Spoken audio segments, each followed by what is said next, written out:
ത്യാഗം വേണമെങ്കിലേ ഇൽമ ലഭിക്കുകയുള്ളൂ. നബിതങ്ങൾക്ക് പോലും എൻ്റെ പ്രിയപ്പെട്ടവരെ ത്യാഗത്തിലൂടെയാണ് ഇൽമ നൽകിയത്. ആ ഒരു ജിബ്രീൽ അലൈഹിസ്സലാം കെട്ടിപ്പിടിച്ചില്ലേ, അതൊരു ത്യാഗമാണ് മുഅ്മിനീങ്ങളെ. കാരണം വാരിയല് പോലും ഒടിഞ്ഞു പോകുന്ന വേദനയായിരുന്നുവെന്ന് അള്ളാഹിന്റെ റസൂൽ ഖദീജ ബീബി റളിയല്ലാഹു അൻഹായോട് പറഞ്ഞില്ലേ. അതൊരു ത്യാഗമാണ്. ഇൽമ കിട്ടണമെങ്കിൽ ത്യാഗം വേണം. ത്യാഗത്തിലൂടെ മാത്രമേ ഇൽമ ലഭിക്കുകയുള്ളൂ. അള്ളാഹു മനസ്സിലാക്കാൻ തൗഫീഖ് തരട്ടെ.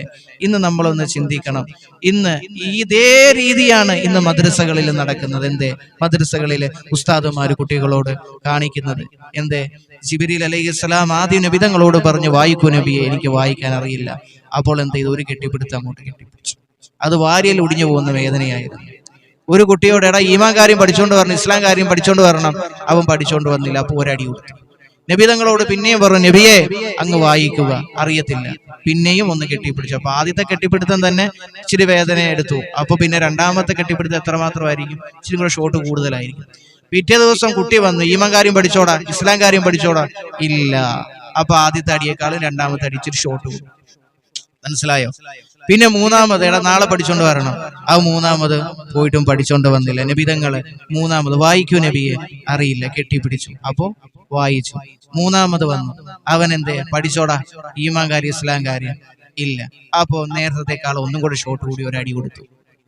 അങ്ങനെ ത്യാഗം ചെയ്താലേ ഇൽമ കിട്ടത്തുള്ളൂ. ചെറുപ്രായത്തിൽ ഇൽമ പഠിച്ചാലേ കല്ലിൽ കൊത്തിയിരിക്കുന്നത് പോലെ ഇൽമ പ്രയോജനപ്പെടുകയുള്ളൂ.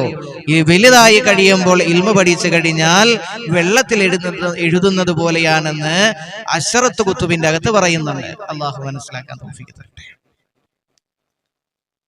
അള്ളാഹു മനസ്സിലാക്കാൻ തൗഫീഖ് തരട്ടെ. അതുകൊണ്ട് ത്യാഗം വേണം. ഇന്ന് ഇതേപോലത്തെ ഒരു ത്യാഗം ചെയ്ത് ഉസ്താദ് ഒരു കുട്ടിയോട് പെരുമാറിയാൽ ഇന്ന് എന്താ അവസ്ഥ? പിന്നെ പോക്സോ കേസായി, മറ്റേ കേസായി, പിന്നെ ആ ഉസ്താദിന്റെ ജീവിതം പോയി അല്ലേ. അള്ളാഹു മനസ്സിലാക്കാൻ തൗഫീഖ് തരട്ടെ. പിന്നെ ഇതിന്റെയൊക്കെ കാരണങ്ങൾ എന്താണെന്ന് നബിതങ്ങൾ നേരത്തെ പറഞ്ഞിട്ടുണ്ട്. അവസാന കാലമാകുമ്പോൾ ഇൽമുകളെല്ലാം ഉയർത്തപ്പെടും. അത് ആലിമീങ്ങളുടെ മരണം കൊണ്ടും പിന്നെ ഇൽമ പഠിക്കാൻ താല്പര്യമില്ലാത്ത ഒരു വിഭാഗം ആളുകളും കടന്നു വരും. പിന്നെ ഇൽമകളില്ല. മനസ്സിലായോ? അങ്ങനെ ഇൽമകളില്ലാതെ എന്താണ്? അള്ളാഹനെ മനസ്സിലാക്കാതെ എന്താണ്?